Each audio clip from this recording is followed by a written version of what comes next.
20 minutes or so where we're going to have a discussion about the film. I hope you found the film inspiring.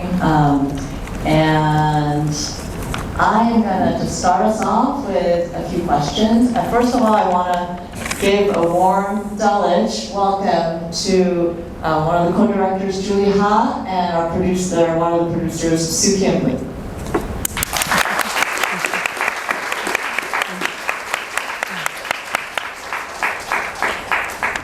So I'm going to just kick things off with the first question. When did you first learn about the Chol Soo Lee case, and why did you want to tell the story through a documentary? This is actually a deeply personal project for me. But first of all, if I could just say thank you so much for having us. It is such an honor to be here, to see your beautiful faces. Sue and I are so thrilled to be here. I also want to thank Namju, Namju Cho, or you miss Cho, who is a dear, dear friend of mine that I've known since college. And so the friendships that you make now, you can keep and nurture, and they become really important, special relationships in your life. I also want to thank our distributor, Mr. Nam of Connect Pictures, who's in the back and has made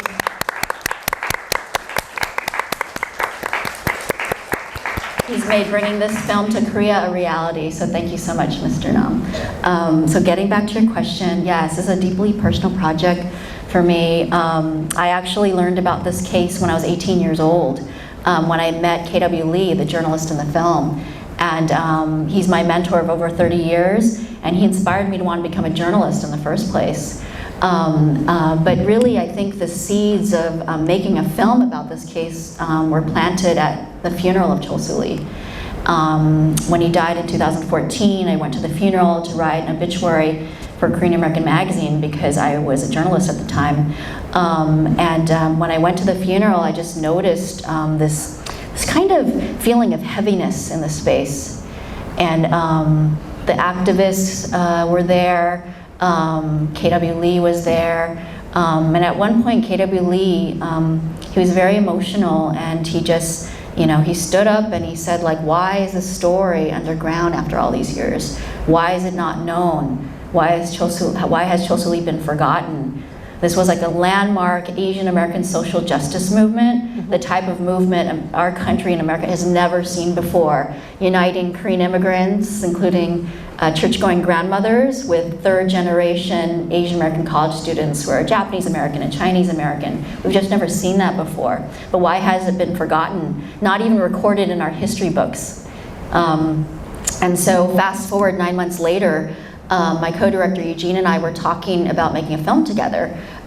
We had previously collaborated as journalists, and I talked to him about the heaviness and just how somebody really needs to make a film about this. And so we just decided then and there that we needed to do it. Both of us are second-generation Korean Americans, and it very much felt like our generational responsibility to tell this story and make sure it didn't stay buried in history. Okay. So I came onto the film team about a year afterwards. And to be honest with you, one of the things that really struck me was that, for me it's also very personal, is that my mother, my family and myself immigrated to the US in the 70s. And my mother told me that when she first immigrated, she was reading about the Chol Soo Lee case in Korean newspapers in the US. And I was kind of surprised because I had never heard about this. One thing my mother said to me was that she felt that it was the first time she realized that life would be really difficult in the US and that things are not going to be fair.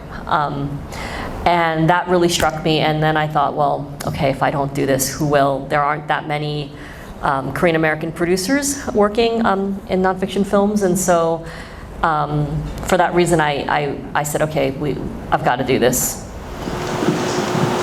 So this story happened in the 1970s, but what can we glean from the story in light of the recent wave of Asian American hate crimes in the US? Yeah, the reason we told this story anew, I think, is because we do feel like there are lessons for today. Yeah, as you mentioned, Namju, that there's just this incredible spike in anti-Asian violence in America, as many of you have heard after the pandemic. You know, our own parents are afraid, our moms are afraid to go out. You know, I've told people in Korea, like, you know, I carry like this alarm on my purse that my sister gave as Christmas gifts to all the female members of my family, so we could just pull the alarm if we're getting attacked. So that's become our new normal in America. What's been fascinating to me, though, is that for many Americans, non-Asian Americans, for the first time they felt like there's racism against Asian people. You've probably heard about the model minority myth. That is the stereotype of Asian Americans, that we don't have problems in American society. We don't face racism or discrimination. And for the first time, it's been eye-opening to witness this violence and like, wow, we didn't realize that Asian Americans experience racism. I think by showing this film, we're hoping people can learn this history. And actually the racism is not, against Asians, is not new. There's a whole history of it that dates back to just when we first arrived on the shores of America. It's just not acknowledged and it's not taught in schools. And so that's when people don't know that history. We're hoping, you know, when people see Asian Americans in the context of the victim of racial profiling, or a heroic, you know, investigative reporter who comes in and exposes the truth and helps trigger this movement, or just this unusual movement made up of, you know, such a unique collection of people, old and young, politically conservative, politically progressive, working together in common cause, that people will also see in America. Like, there's this history of resistance and fighting back and standing up for what's right. And actually, especially today, as I think Asian Americans are feeling so victimized, I think we're trying to say it's not the time to shrink back and hide. It's actually the time to stand up together and, you know, and assert, you know, that we deserve to be treated as full human beings in America, and that this is, you know, this is our country, this is our home too. Thank you. I would like to open it up to the audience now. Any questions? Were there any challenges you faced while making this film? There were so many. We could spend hours talking about them. But we think the biggest obstacle for us was, how do you tell the story of a person whom you never got to interview yourself? We never got to ask him a single question. How do we do justice to him? Because we wanted to get as close to his truth as possible. So that was the hardest thing. That's why actually we chose narration. For the first 2/3 of the film, you actually hear a narrator's voice, which is not Chol Soo Lee's, because we wanted to be able to utilize everything Chol Soo left behind, including written materials. He wrote his memoirs before he died, his letters, his speeches. So we wanted to be able to just sort of create this full portrait of him telling his own story to us. And so that's why we chose narration. And I think the other very crucial decision was who the narrator was, which it's a young man named Sebastian Yoon, who's formerly incarcerated, Korean American actually. And I would love for Sue to continue the story because he was her discovery. When we decided to go with narration, it was actually kind of freeing because, you know, it opened up a new way of telling the story. And we were like, okay, who? And so at first we were like, well, maybe a well-known Korean American actor, maybe this, maybe that. And then one day I went to this panel discussion about a series on US public television called College Behind Bars, and it was a story about you know, young men and women who are able to receive a college education while incarcerated in the state of New York. And I looked at the stage and there was this Korean American young man on stage, and I guess this is my own minority myth going through my head. I was like, oh, what's that guy doing here? He must work here. Well, it was accurate. He does work at the Open Society, but he was also featured as one of the main characters in the series. And as soon as he started speaking, he reminded me of Chol Soo Lee. Just the way the reporter in the film, K.W. Lee, talks about meeting Chol Soo and saying he had an innate friendliness. Well, this young man, Sebastian Yoon, also had an innate friendliness. His body language, his way that he spoke, just everything about him reminded me of Chol Soo Lee. So I called the directors and I said, hey guys, like, I think we should watch this series, and this young man might be the perfect solution for our narrator. And everyone watched the series, and luckily they agreed. So that was how that happened, and he also helped us write some scenes for the film. Thank you. Any other questions? Hi, my name's Andrew Lee, just like Chol Soo Lee. And I have two questions for you. One is, how did you obtain all this footage, especially the shots of Chol Soo Lee riding a car, driving through San Francisco? Yeah. And what was the budget of this film? Well, to your first question, we often say actually that this film wouldn't have been possible if not for the community. We're talking about the Asian American community because, you know, unfortunately, oftentimes with the histories of minorities in America, things aren't necessarily preserved or valued. And so we did find some materials at mainstream news sources, archival houses, and news networks, but not a ton.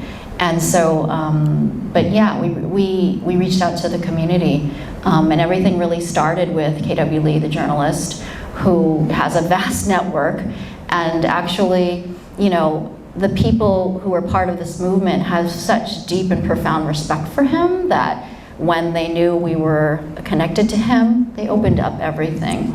And so, so many different community members gave very generously. They didn't ask for compensation. They just said, wow, you want to make sure this story is known? We will support you. And in terms of the bridge driving footage, yeah, that was neat. It was, so I went to the funeral of Chol Soo Lee, and there weren't actually that many people there. So I remember like thinking, okay, all the people there I'm gonna contact and see who might have archival materials. And one of them was a professor, Asian American Studies professor in San Francisco. And I contacted her and she mentioned like, oh, you know, there was this person back in 2007 who wanted to make a documentary film about Chol Soo Lee. And, but he never did it, he never finished. But she thinks, you know, she thought he shot some footage. So you might want to ask him. And so reached out to him. His name is Philip Cha.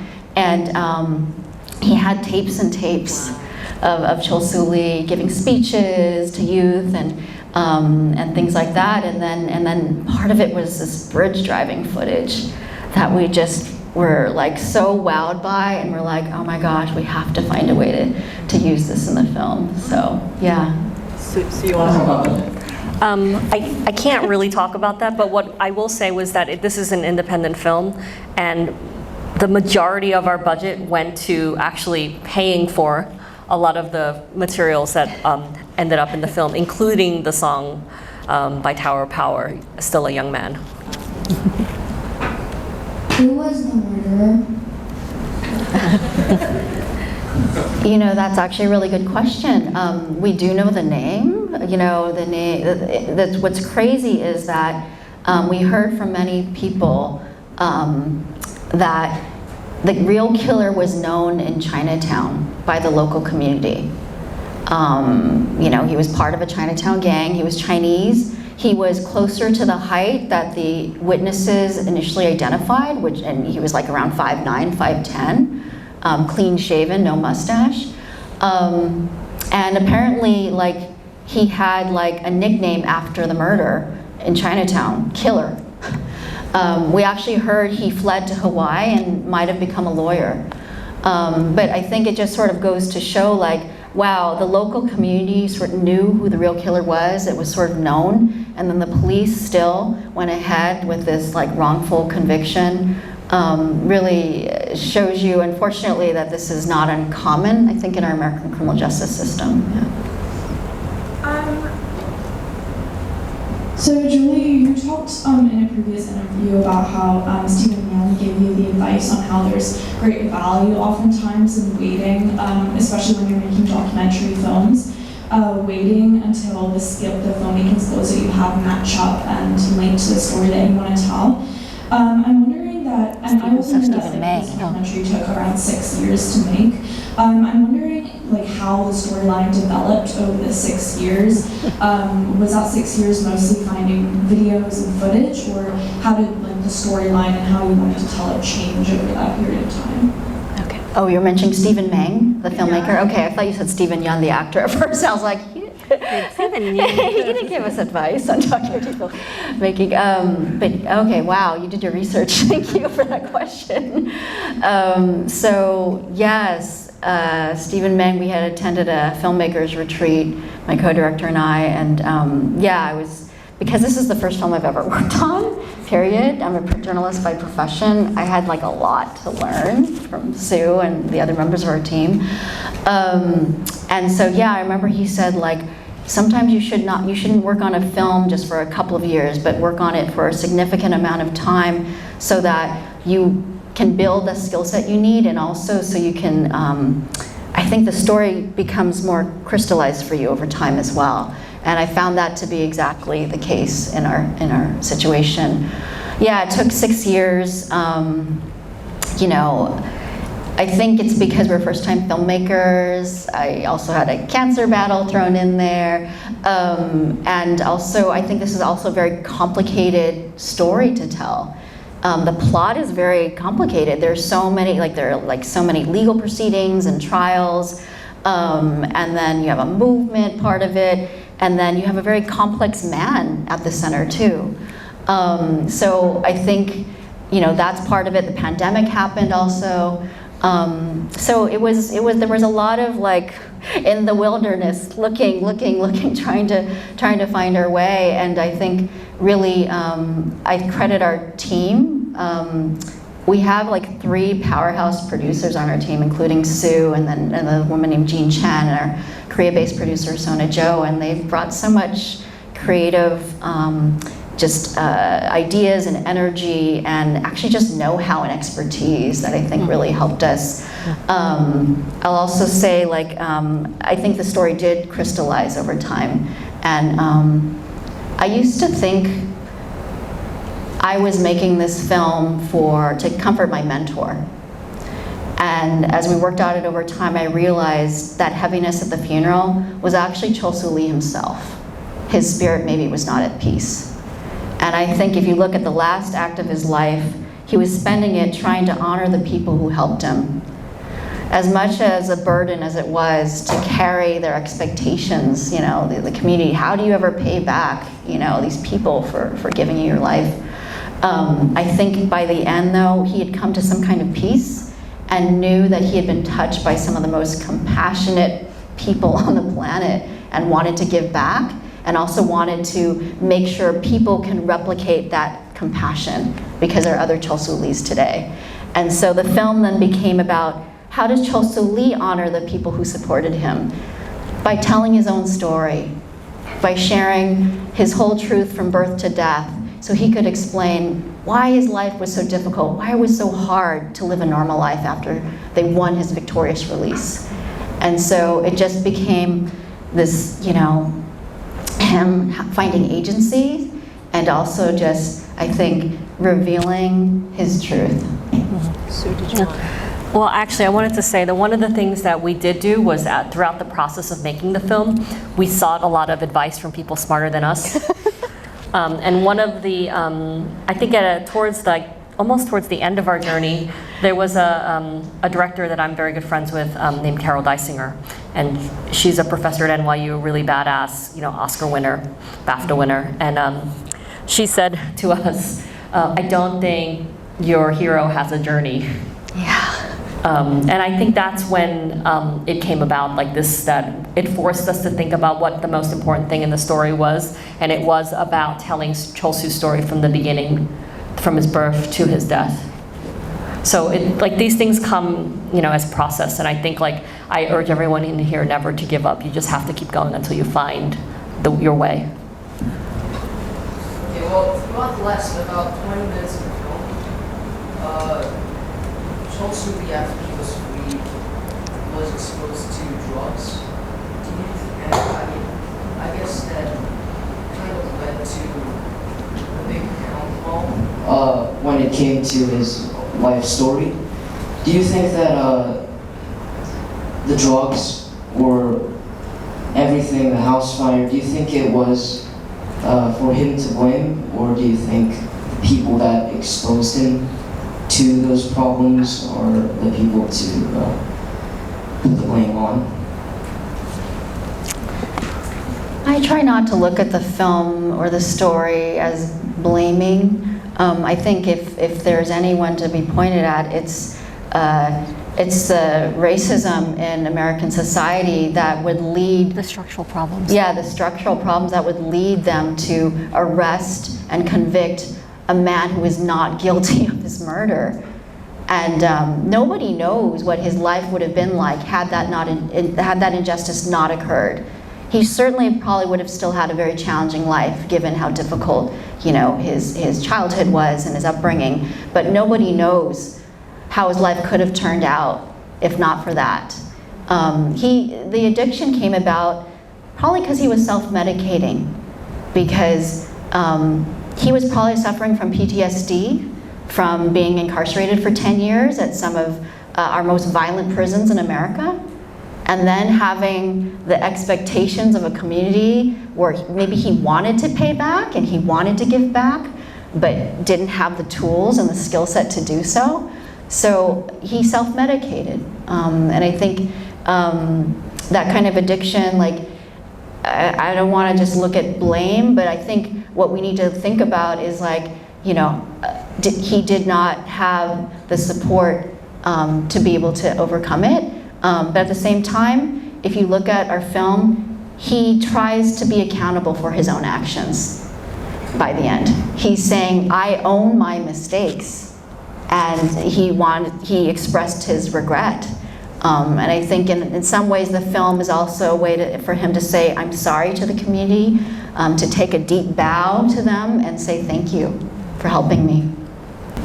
Who exactly was your target audience? Because I noticed at times there were sections where people were speaking just Korean and there were no subtitles in English, but the documentary mostly focuses on Asian Americans who might not be able to speak Korean to that extent, so I was just curious about that. I think that's because this is the Korean version, but the main audience was actually, for us, was like the domestic audience in the United States, because that's where this took place. And but early on when I first met the team, I said, hey guys, like what are your goals for this film and what do you want out of it? And it's really important to discuss that, because that's the way you have some guidelines as to like what success looks like then. And we being Korean like Kyopos, we were like, well, we would love for this film to go back to Korea. And so that was really important to us, and it was really important to us that like a Korean audience would accept the film as a Korean story. But the film is screened in many places around the world, and I think it's really resonated with people all over the world. Well, thank you again. Just remember again, it's going to be released in theaters October 18th. If you could let people around you know, friends and family, if you liked it, found it inspiring. They're going to be here if you want to ask some more questions during the break. Thank you again, and please, thank you, Sue and Julie. Thank you so much.